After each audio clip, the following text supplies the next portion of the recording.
Ano ba yun? Okay. Tapos pag nakahilata ako, nagagalit ko. Gusto niya nag-treadmill daw ako.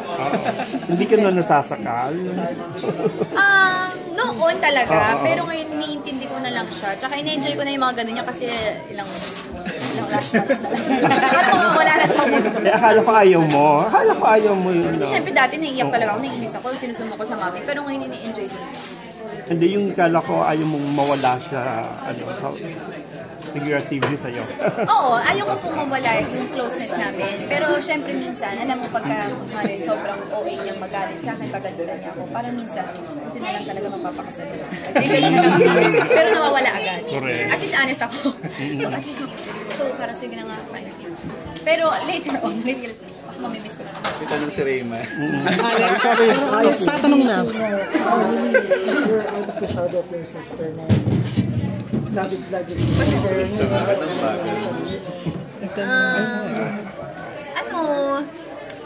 Feeling ko hindi naman ako mawala sa shadow ng kapatid ko kasi ang ate ko talagang malaking artista na siya, di ba?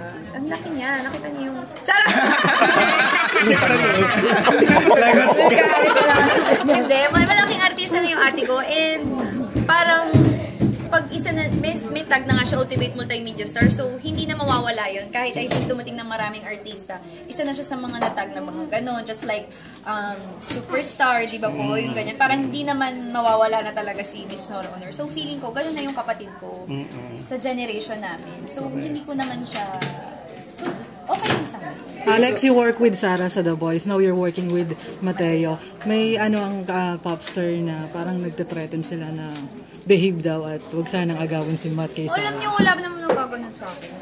Promise. May mga nag-tweet sa akin na inaaway daw po kayo ng popstar. Wala. Sinagot ko na. Sabi ko, wala talaga. Kasi si Sarah and even si Mommy Divine, dati ko ng kaibigan.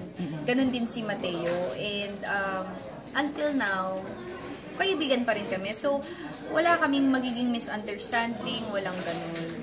And I think happy naman si Sarah na, sabi ko kasi kay Mateo, sabi ni Mateo, ni Sarah daw, okay, happy daw siya na.